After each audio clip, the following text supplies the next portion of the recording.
tarde a todos.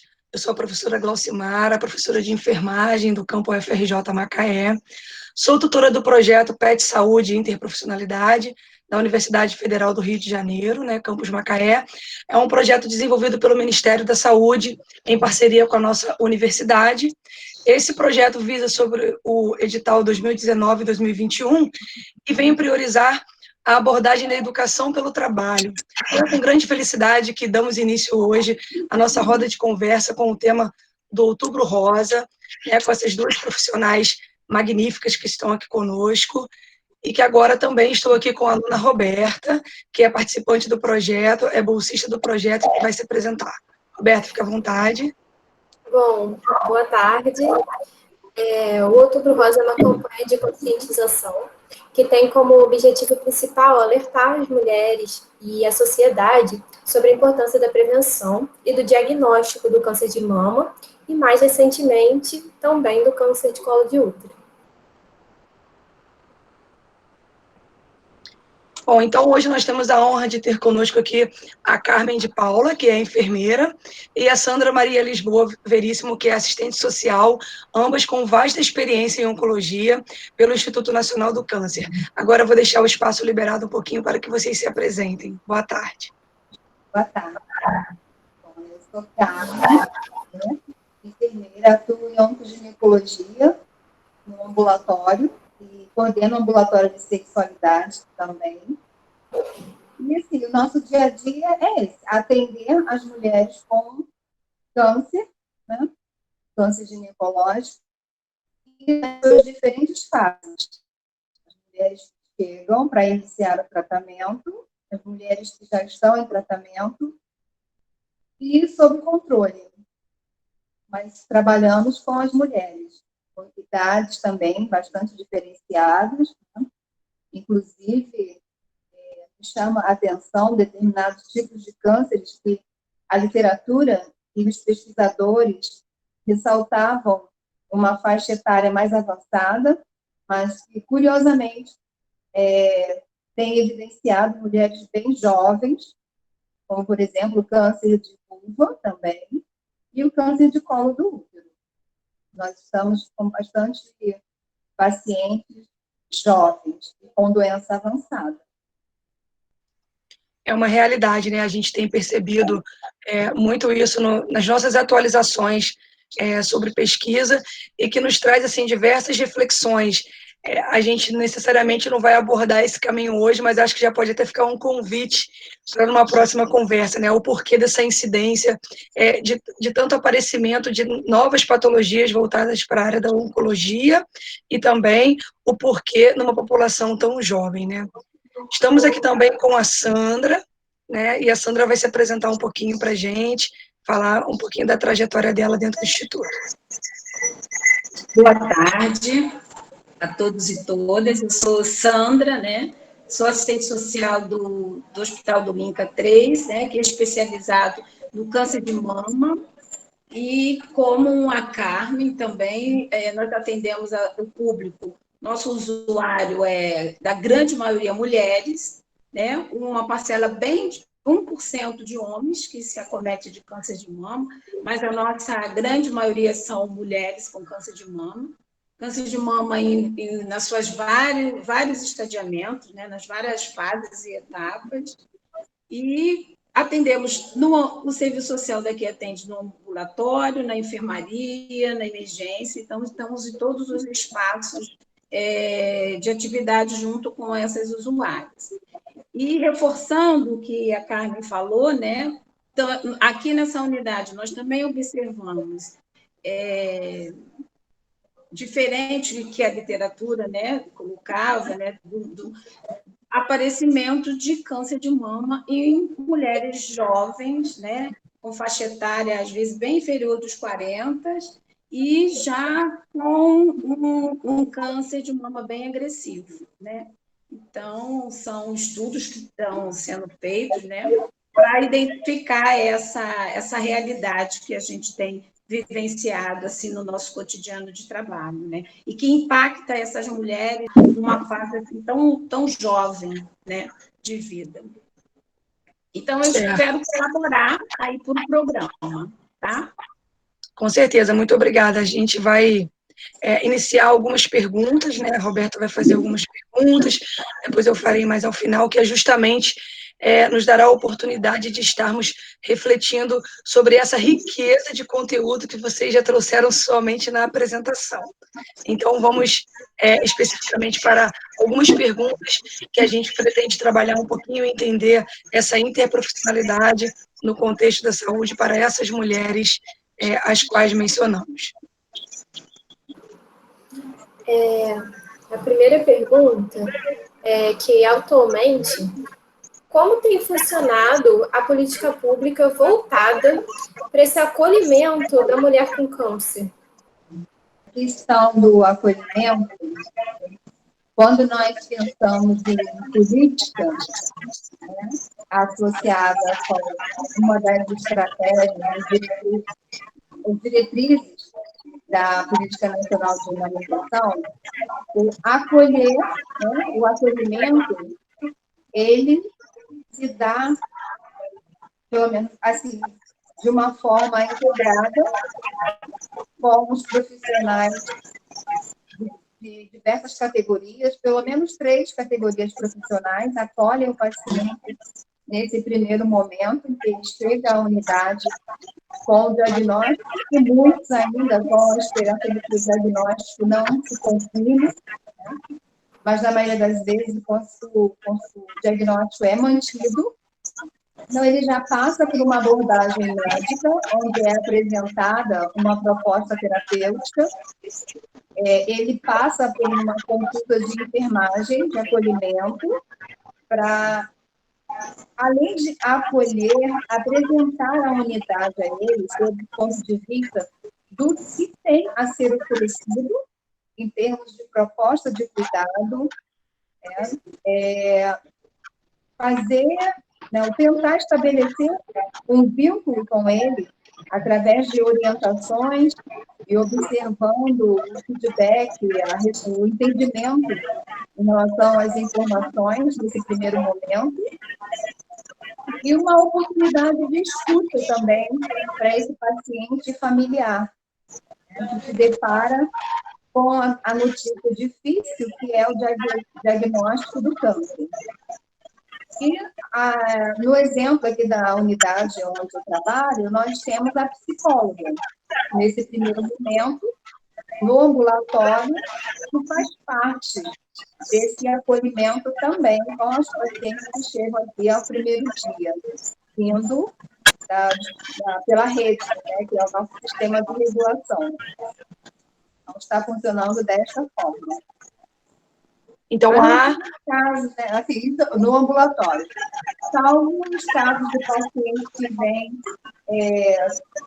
de ambulância, em situações mesmo mais delicadas, né, direto para uma internação, e aí não passa por essa recepção integrada, esse momento de acolhimento aqui no ambulatório. Ela é admitida pela emergência e já vai direto para a unidade de internação. Mas, no contexto geral, as pacientes que vêm pelo ambulatório, ainda deambulando, com um familiar, um acompanhante, né, um amigo, o processo é esse. Dentro da política, né? O acolhimento e o acolher, mais do que você receber do paciente, você precisa ter uma escuta ativa, né, sensível e ser resolutivo. Então, de que forma que nós disponibilizamos essas estratégias da política? Mantendo a comunicação efetiva, de uma forma mais clara e objetiva possível com o paciente e o seu acompanhante, pode ser um familiar ou não, apresentando já um curso de tratamento, o qual ele foi proposto pelo médico, né, nessa primeira abordagem, e para que ele saiba que tem ali o profissional, a equipe de saúde, representada minimamente por essas 3 categorias profissionais no primeiro dia, e que seguiremos juntos. É isso. Certo, muito obrigada, Carmen. No âmbito da enfermagem, você percebe aí, fazendo a pergunta especificamente para você, por conta do contexto da profissão, você percebe uma evolutiva positiva desse acolhimento? Qual é o panorama que você faz desde o momento que você trabalha até o dia atual? Sim, é bastante positivo, porque nesse momento você tem a oportunidade não só de informar, de acolher, mas estabelecer um canal de comunicação que vai permanecer ativo por todo o período que o paciente permanecer na unidade, mesmo que ele vá para uma outra unidade fazer algum procedimento, mas você fazendo um vínculo com ele, você tem a adesão desse paciente, você tem a inserção desse familiar também, que vem junto e participa das orientações, ele também tem voz ativa nos questionamentos, na oportunidade de esclarecer dúvidas, e ele te identifica como uma referência. Sempre que ele vir à unidade para fazer qualquer outro procedimento, mas se sentir perdido ou em dúvida, ele vai sempre procurar aquele profissional. Então, isso é muito importante, não só para nós, enquanto profissional, mas para o paciente e para a instituição como um todo. Porque nessa configuração que nós temos a oportunidade de observar que o fluxo está acontecendo. Ok, muito obrigada. Contemplada na sua resposta.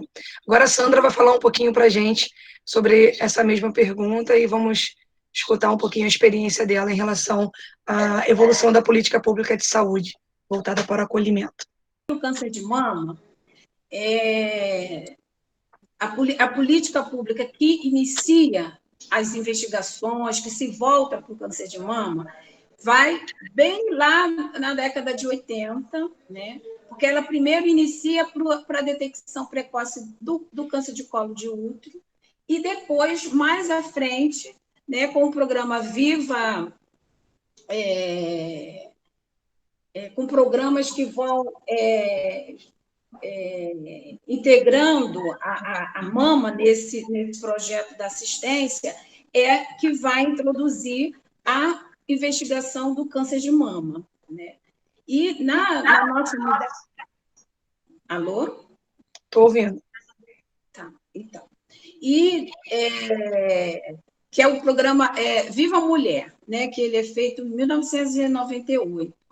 E, bom, a partir disso, todas as ações públicas, de políticas públicas, são envolvidas no sentido de fazer com que essa detecção seja mais precoce ainda.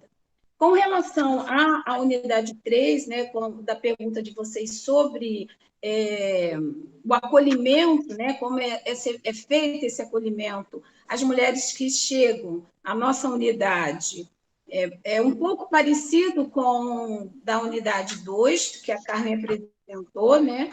Nós também temos um grupo que é denominado, um grupo de acolhimento e orientação, onde essas mulheres passam, no primeiro dia que chegam à nossa unidade, antes de passar pelo médico, elas passam pelo grupo com o serviço social, né? Nós fazemos um grupo com todas as pacientes e familiares, onde nós tentamos falar um pouco desse acolhimento, fazer um acolhimento, falar um pouco sobre o câncer, sobre o tratamento que elas vão passar, formas de tratamento, ter um espaço para que elas falem desse momento, porque a vinda ao INCA causa muito sofrimento para elas, muitas geladas, eu não durmo, eu nem dormi, elas né, que tratamento vão fazer, elas acham que vão chegar aqui e vão começar a fazer quimioterapia. Então, assim, nós temos um grupo que ele tem uma duração de 1 hora, onde a gente faz deixa elas mais tranquilas, apresenta a unidade, né? Apresentamos o INCA, a nossa unidade, todas as unidades do INCA, fazemos um histórico um pouco dos locais onde elas vão precisar mais, onde é a farmácia, medicação, falamos um pouco deste primeiro dia que elas vão vivenciar, né? Vão estar tendo recebida posteriormente pelo médico, né, que é o mastologista.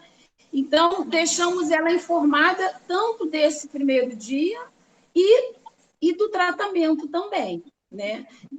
Fazendo parte ainda desse primeiro dia de atendimento a essas mulheres, a enfermagem também faz uma abordagem para ver as coisas específicas delas. Às vezes são mulheres que estão com a mama ulcerada, precisam já de um encaminhamento para curativo, e elas também fazem esse atendimento. Então, neste primeiro momento, na triagem, que a gente chama de triagem, né, temos esses 3 profissionais também: serviço social, a mastologia e a enfermagem, fazendo essa recepção, né, esclarecendo e tirando dúvidas sobre esses pacientes. Nós também, do serviço social,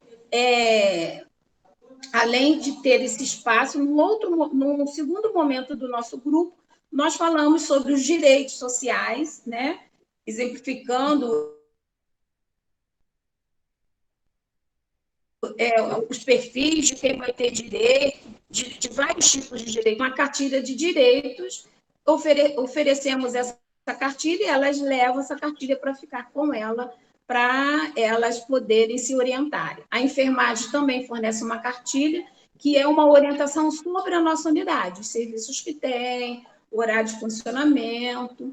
Então, e não só nesse momento, fazendo parte desse acolhimento, né, disponibilizando os nossos atendimentos do serviço social, da psicologia, só que, infelizmente, nós só temos uma psicóloga, então, às vezes, ela não consegue atender toda a demanda, mas oferecemos e orientamos os serviços que elas vão, posteriormente, estar passando.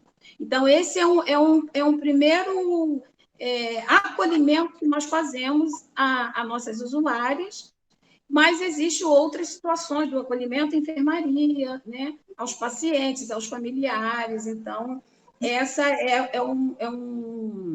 o primeiro que a gente pode destacar como um fator que é bem importante para essa recepção dessas usuárias no primeiro dia que elas chegam aqui na unidade. Certo, Sandra, muito obrigada.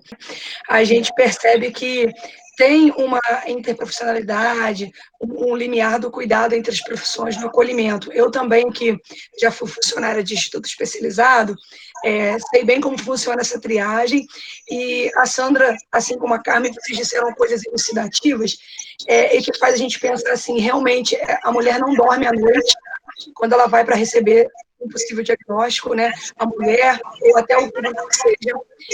Mas, então, a gente percebe que tem uma acolhida muito boa. E aí, agora, a segunda pergunta, que seria assim, como que essa interprofissionalidade está presente, a gente começa a percebê-la presente no primeiro dia. Como que vocês, tanto no âmbito da enfermagem, aí já vou direcionar a pergunta para vocês duas, como que no âmbito da enfermagem e no âmbito da assistência social, como que vocês percebem essa longitudinalidade do cuidado quanto à interprofissionalidade, que passa do acolhimento? Essa mulher que prossegue, como é que essa interprofissionalidade se segue dentro do contexto do Instituto? Então, nós vamos, a partir do fluxo que foi apresentado, ela vai seguindo de acordo com os agendamentos, e à medida que ela vai passando pelos profissionais, nós vamos ajudando na condução do passo a passo, né? Até ela se efetivar o tratamento ou que ele se modifica, porque são pedidos também exames, revisão de lâminas, e às vezes a própria condição clínica da paciente às vezes faz com que a proposta terapêutica seja modificada, né? Às vezes acontece, por exemplo, o paciente chega com estadiamento e, de uma forma geral, seria apresentada a ela uma proposta de terapia antineoplástica, que é a quimioterapia, com rádio, ou às vezes cirurgia e complementação com terapia antineoplástica.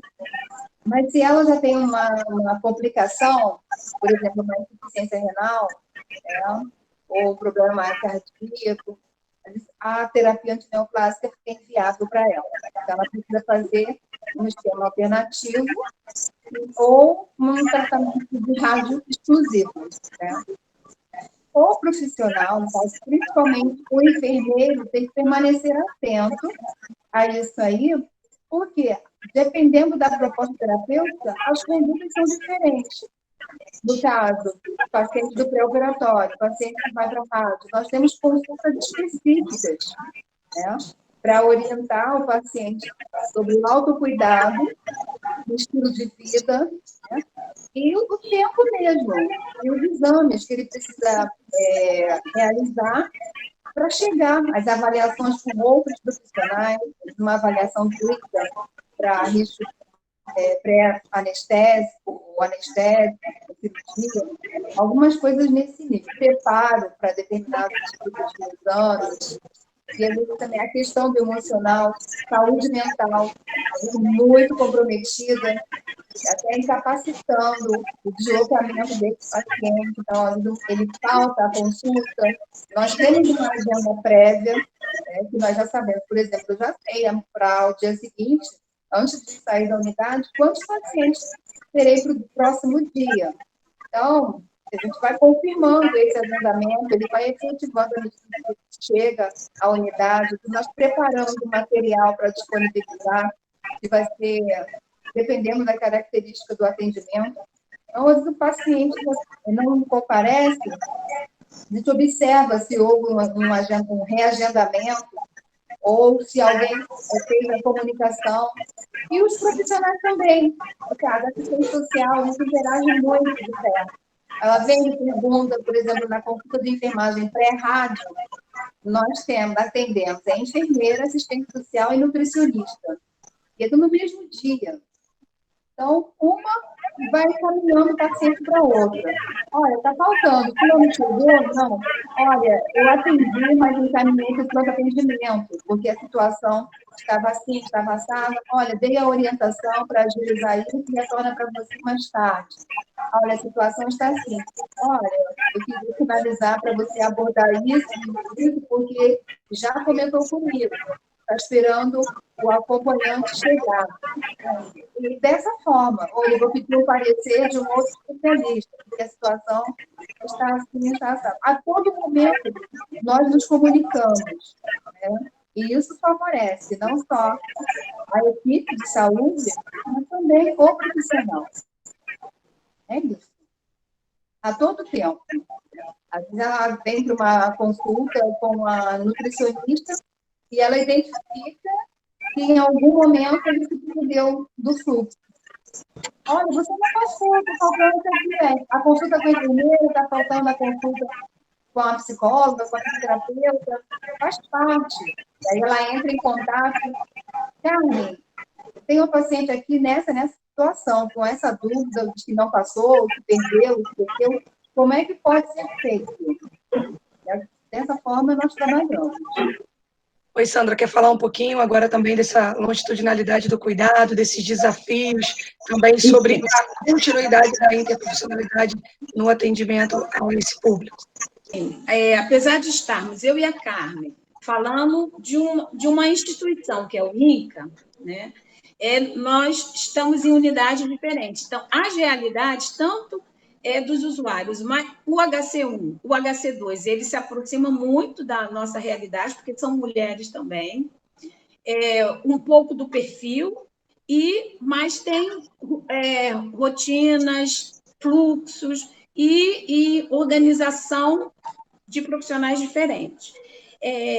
No HC3, essa continuidade do cuidado, né, ela também vai estar presente, da mesma forma que a Carmen falou, né? Ela vai passando pelas etapas do atendimento, onde ela vai estar sendo em cada atendimento. Então, quando a Glaucimara fala que ela recebe o diagnóstico aqui, não, essa paciente ela já chega com o diagnóstico confirmado, né?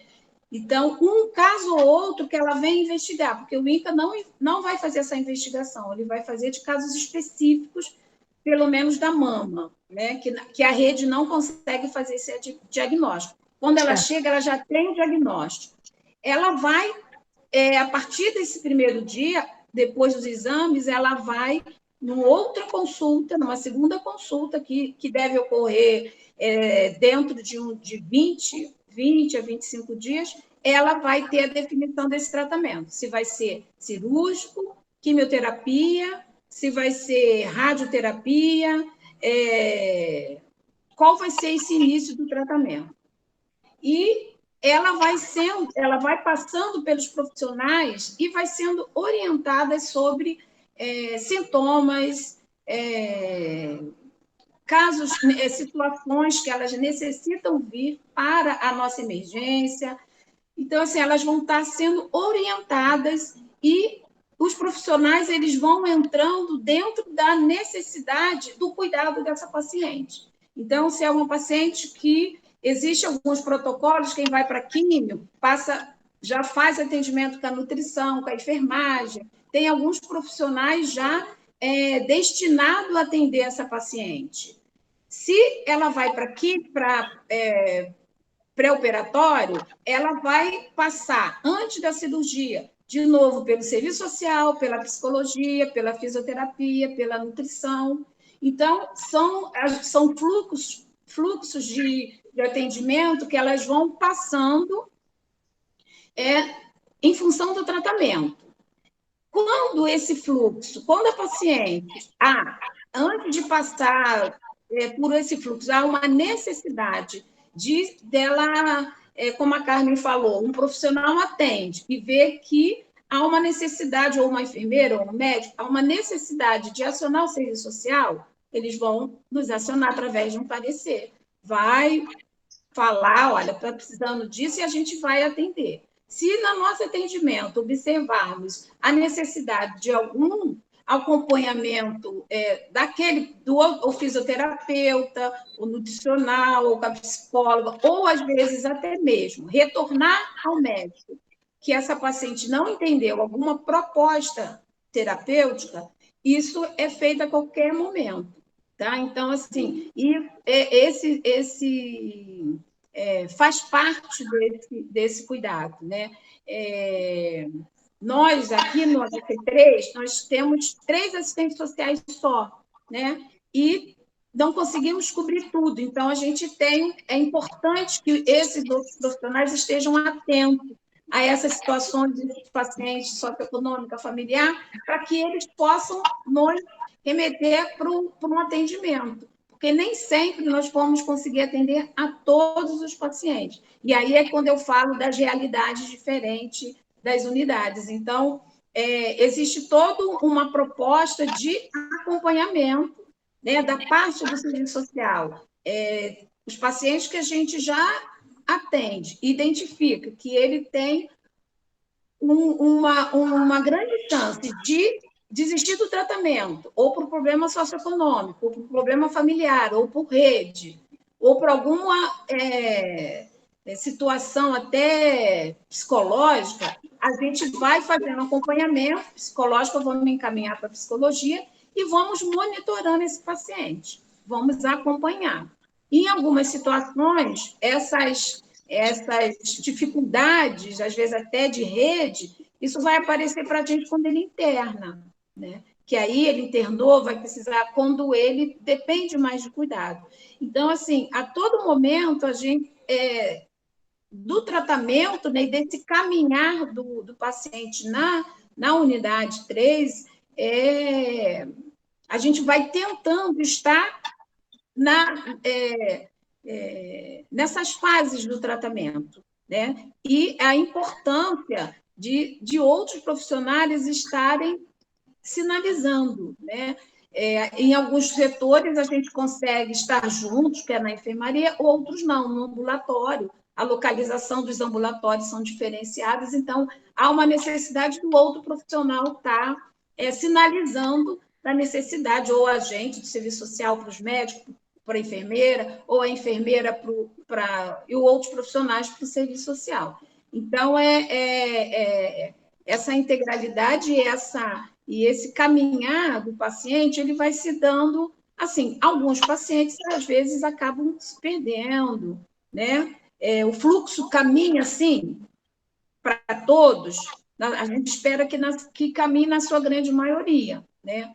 para a gente estar atento. Por isso que é importante todos os profissionais estarem com esse olhar, né, de identificar esse paciente como um ser que necessita de várias coisas, né? O usuário e o paciente ele não necessita só do médico, né? Muitas das vezes o atendimento com outro profissional vai agilizar muito mais a vida dele que, às vezes, do que o próprio médico. Então, é importante que todos tenham esse olhar para que esse caminhar desse paciente possa ser da melhor forma. Né? É bem interessante, né, que a gente pode observar o quanto esse olhar holístico, o quanto a integralidade, ela está dentro desse serviço de assistência e permeia o paciente em diversos aspectos. E, assim, mais voltada para a questão da interprofissionalidade, o que vocês podem observar a partir da vivência profissional de vocês, que podem ser desafios para que ocorra, de fato, esse desenvolvimento da interprofissionalidade dentro do serviço? Se vocês encontram, assim, algum desafio, ou se dentro daquilo que vocês trabalham, vocês já percebem que o paciente, aí na visão de vocês, porque para a gente que chega a informação, a gente percebe que o paciente está bem atendido, né? Ele tem uma longitudinalidade do cuidado. Então, vocês também têm essa percepção? Seria só, assim, uma conclusão dessa nossa conversa? Eu acho que hoje, principalmente hoje, em tempos de pandemia, o nosso grande desafio está sendo o tempo, né, e a reeducação da sociedade, de uma forma geral, em relação ao estilo de vida. O ambulatório, de uma forma muito peculiar, ele tem uma aglomeração. Então, você manter a educação das pessoas, o entendimento da importância do uso da máscara, o distanciamento, respeitando a sinalização das cadeiras que podem ser ocupadas, a localização de uma fila de atendimento, questões assim, muito simples, do dia a dia. E a própria informação, o acesso à informação, o entendimento e a comunicação de uma forma geral. A comunicação é um grande entrave em todos os aspectos do serviço, seja ele no ambulatório, na informação, na recepção, o próprio entendimento do usuário em relação às orientações. Isso aí acho que é isso, é desafiador.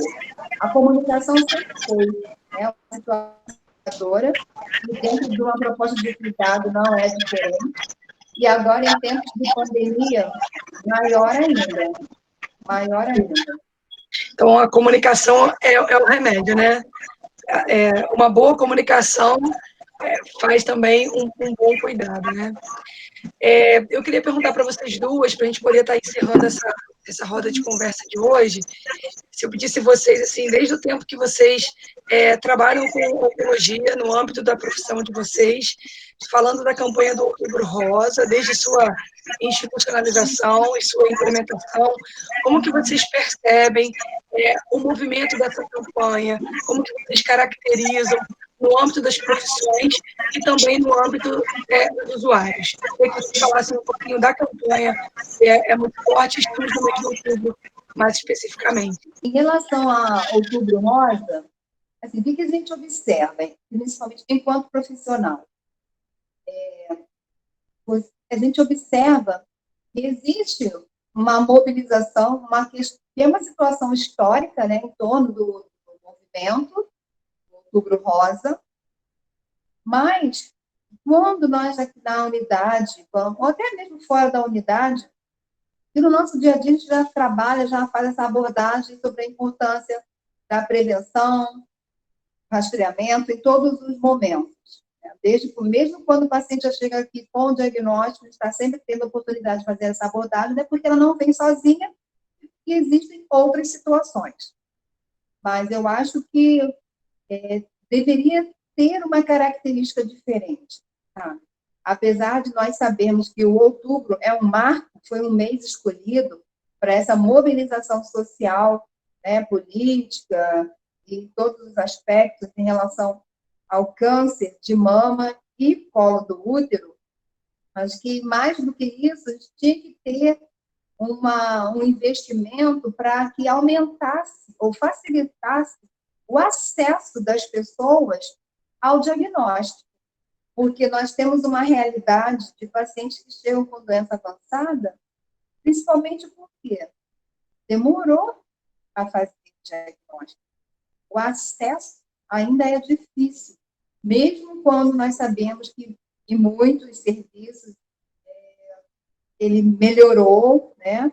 Aumentou a cobertura, mas ainda é difícil quando nós temos um panorama nacional que diz para nós que a estimativa para o triênio, para cada ano do triênio de 2020 a 2022, em relação a câncer de mama, são de mais de 66 mil casos novos. E câncer do colo do útero, que é um câncer que tem até 100% de cura, se foi identificado em fase inicial, são 16.370 casos novos para cada ano do triênio, 2020 a 2022. E, inclusive, tem uma vacina disponível na rede SUS que não consegue alcançar a sua meta, né, para jovens, pré-adolescentes e adolescentes na faixa etária de 9 a 14 anos. Então, é preciso rever a nossa mobilização, rever o estilo de vida, rever o compromisso social, o compromisso da família, dos educadores, porque a realidade precisa ser modificada. Então, está para além do mês de outubro. Tá? É isso. Excelente. Obrigada, Carmen. Sandra, falar um pouquinho para a gente sobre... Então, eu concordo com a Carmen, né? O Outubro Rosa, ele é importante porque ele delimita um mês, né, para que se pense, só que assim não só em outubro, né? Porque as mulheres chegam às unidades, e aí eu vou falar principalmente do câncer de mama, né? Que é o câncer que mata mais mulheres e que mata mais, né? A gente observa as mulheres que chegam aqui, na sua grande maioria, já com câncer avançado, então um câncer sem possibilidade de cura, e o câncer de mama também é um câncer que, se descoberto precocemente, ele tem, eu não vou botar 100, mas vou botar lá 99 chance de cura, então, de uma mulher poder se curar do câncer de mama, ou até de receber um tratamento tão invasivo como é da quimioterapia, como é da mastectomia, esvaziamento axilar. Ele é importante para que se determine, mas ele não é o suficiente, né? Então, tem, sim, um movimento no Outubro Rosa, mas ele não é o suficiente, porque as mulheres, há uma movimentação, procuram, podem, muitas das vezes, detectar o câncer ali, mas ela não vai estar sendo assistida rapidamente. Eu, semana passada, peguei uma paciente nesse grupo de primeira vez, que ela detectou no Outubro Rosa do ano passado, e ela só conseguiu ser encaminhada para cá, porque ela teve dificuldade, porque ali a mamografia é um método que identifica na sua grande o câncer, né? E fez a mamografia, deu mais, até que ela conseguisse fazer a biópsia, até que ela conseguisse o encaminhamento, depois pegar o resultado, passar pelo mastologista da rede, ela demorou esse tempo todo. Então, o câncer está crescendo, está evoluindo. Então, assim, ele tem um marco para que é mundial. Então, todo mundo fala do câncer de mama, mas as nossas mulheres estão chegando com um câncer muito avançado.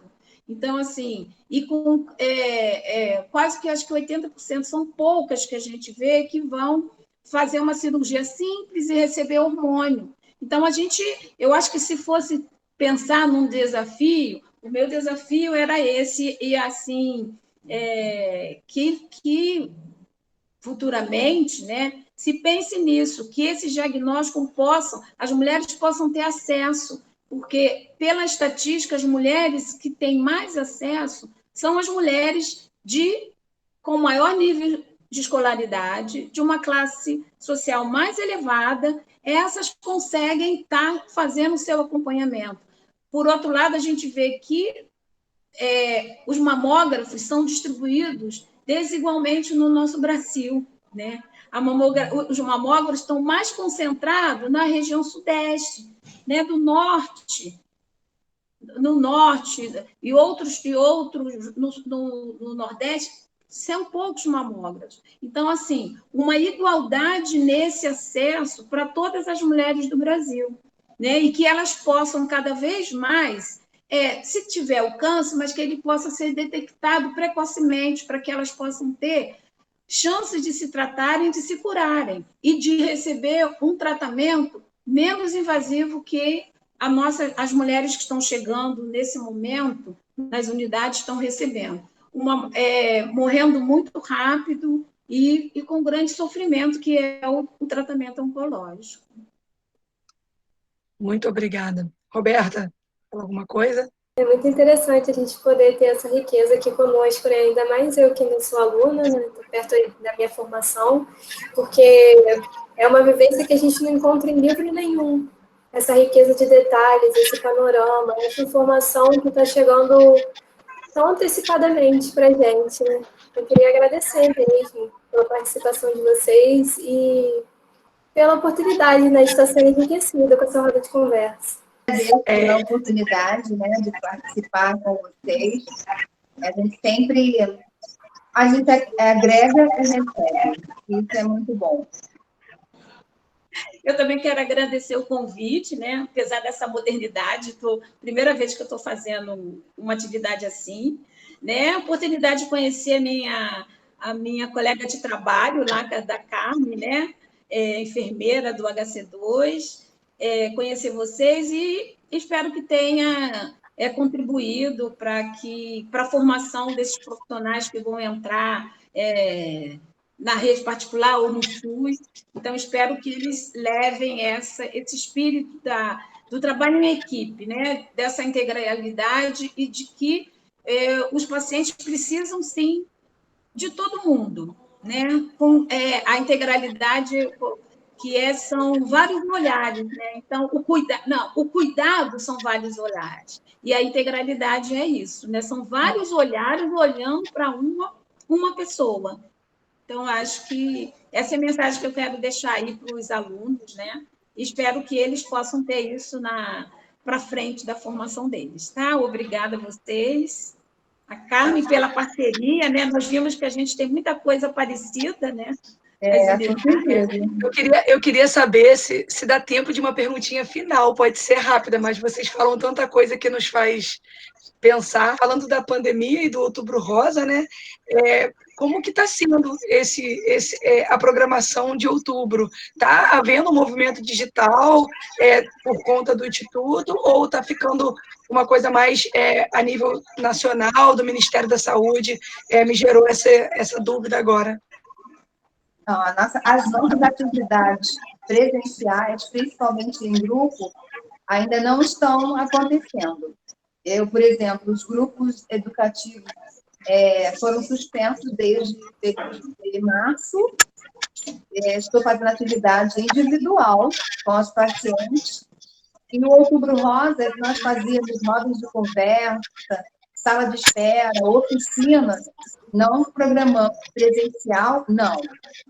Eu tenho muita atividade, mas tudo virtual.